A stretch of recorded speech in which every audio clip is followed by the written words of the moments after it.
So student, in this video we are going to learn to solve the linear equation in three variable by Cramer rule or determinant.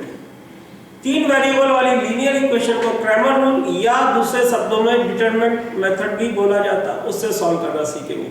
Basically ये total determinant पे depend है। हम इसके अंदर चार determinant बनाएंगे, वो concept है। चार कौन कौन से डिटरमिनेंट बनाते, कैसे बनाते वो, और फिर उनसे वैल्यूज कैसे x y z, three variable are here x y and z। Okay student, तो पहली डिटरमिनेंट जो बनेगी जिसको मैं रिप्रेजेंट करूंगा डेल्टा से, और वो कोफिशिएंट की डिटरमिनेंट होगी। कोफिशिएंट की डिटरमिनेंट मतलब जो x y z है, इनके जो नंबर्स हैं उनकी कोफिशिएंट की डिटरमिनेंट होगी। तो फर्स्ट डिटरमिनेंट है मेरी, पहली डिटरमिनेंट बनाऊंगा कोफिशिएंट की डिटरमिनेंट। तो x y z की कोफिशिएंट यहाँ पे 2 है, 1 -1 1 -1, ओके 1, इसका कोफिशिएंट 1 2 एंड 1। तो ये डिटरमिनेंट बनी किसकी बेटा, कोफिशिएंट की। नेक्स्ट डिटरमिनेंट मैं बनाऊंगा, तो this is delta, delta is determinant of coefficient. जो हमारी थर्ड सेकंड डिटरमिनेंट बनेगी दैट इज डेल्टा x, वो डिटरमिनेंट होगी। बेसिकली इस डिटरमिनेंट में ये कॉलम x का है, ये वाला कॉलम y का है, और ये वाला कॉलम z का है। अब डेल्टा x डिटरमिनेंट में x के कोफिशिएंट नहीं आएंगे, उस कॉलम की जगह कांस्टेंट पिक किए जाएंगे। ओके, चेक कर लीजिए, x वाले कॉलम में कांस्टेंट आ जाएंगे 0 6 3, अब y और z वाला कॉलम एज इट इज रहेगा 1 -1 2 -1 1 1।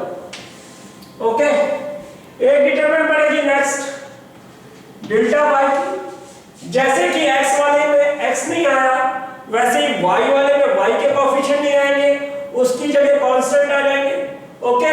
x वाला कॉलम एज इट इज रहेगा 1 2 1 1, y की कॉलम की जगह कांस्टेंट आ जाएंगे 0 6 3, एंड z का कॉलम वही रहेगा 1 -1 1 and z। Okay, and third determinant बनेगी delta z, which is determinant जिसमें z के कोफिशिएंट नहीं आएंगे, x y वाला आएंगे 2 1 1 -1 1 2, इसकी जगह कांस्टेंट आ जाएंगे 0 6 3। तो बेसिकली 1 2 3 4, ये चार डिटरमिनेंट बनानी। पहली डिटरमिनेंट डेल्टा जिसमें तीनों वेरिएबल के कोफिशिएंट आएंगे, फिर x वाली में x नहीं आएगा, y वाली में y नहीं आएगा, z वाली में z नहीं आएगा। अब कुछ नहीं करना, इनको इनकी वैल्यूज निकालनी है। ओके, तो इस डिटरमिनेंट की वैल्यूज क्या होगी, एक्सपेंडिंग अलॉन्ग r1, r1 का अलॉन्ग एक्सपेंड कर ले तो 2 -1 1 2 1, साइन माइनस का आएगा, एलिमेंट 1 है। आगे फर्स्ट रो डिलीट हो गई, सेकंड कॉलम डिलीट हो गया 1 1 1, माइनस इसका साइन प्लस का आता है, एलिमेंट माइनस का है। ओके, फर्स्ट रो डिलीट हो गई, थर्ड कॉलम डिलीट हो गया 1 -1 1। सिंप्लीफाई कर ले, -1 and 2। Okay student, 1 -1 is 0, again -1 2 -1 and -1 is -1 plus का 1 हो जाएगा, तो रिजल्ट क्या देगा, -1 -2 -3 into 2 माइनस का 6, ये 0 हो गया, एंड माइनस माइनस प्लस हो जाएगा, 2 + 1 is 3, 3 into -1 is -3, that is minus का। ओके स्टूडेंट, तो डेल्टा इस डिटरमिनेंट की वैल्यू अपनी निकली माइनस, डेल्टा x की डिटरमिनेंट की वैल्यू निकालेंगे। तो delta x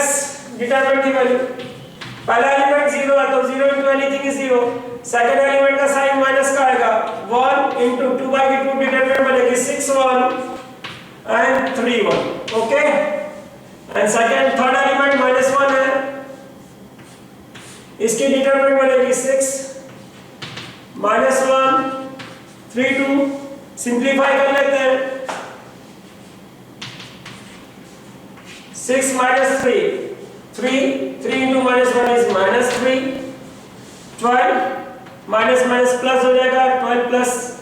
3 15 into minus 1 that is minus 15 that gives minus 18 तो ये हमने सिमिलरली डेल्टा y निकाला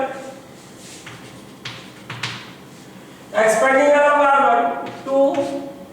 first row first column delete हो गई तो 6 1 3 1 0 minus 1 first row first third column delete हो गया 1 6 1 3 तो बनेगा 2 6 minus 3 okay 6 minus 3 0 minus 1 3 6 6 minus 3 is 3 3 into 2 is 6 0 3 minus 6 is minus 3 minus minus plus का 3 हो जाएगा that is 9 and last delta z again expanding along r1 में 0 है okay तो 2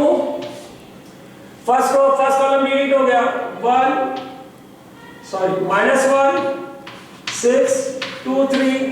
सेकंड एलिमेंट का साइन माइनस आता है एलिमेंट प्लस का है first row and second column delete हो गया 1 6 1 3 प्लस 0 थोड़ा सिंपलीफाई कर लेते हैं 2 minus 3 12 1 3 6 और ये 0 okay minus 3 minus 1 minus 15 into 2 minus का 30 ओके स्टूडेंट 3 minus 6 minus का 3 minus minus plus का 3 हो जाएगा तो आपका निकला minus 27 30 minus 3 minus 30 plus 3 is minus 27 okay अब x कैसे निकालेंगे तो ये आपने चार डिटरमिनेंट की वैल्यू निकाल ली and x is given by delta x upon delta x की कितनी वैल्यू थी delta x की वैल्यू -18 अपॉन delta की वैल्यू -9 ओके स्टूडेंट ये वाला 2 y is given by delta y upon delta y की वैल्यू आपने निकाली 9 upon delta -9 that is minus 1 and finally z is given by delta z upon delta z आपका निकला -27 upon -9 delta is -9 minus minus cancel हो जाएगा that is 3 तो thus x is equal to 2 y is equal to -1 and z is equal to 3 तो ये आपका है x y z तीन वेरिएबल की क्वेश्चन सॉल्व करिए और x y z ये निकले यूजिंग व्हाट क्रैमर रूल और डिटरमिनेंट मेथड ओके स्टूडेंट अब आप क्वेश्चन उठाइए कोई भी दूसरा प्रैक्टिस करिए मेथड क्लियर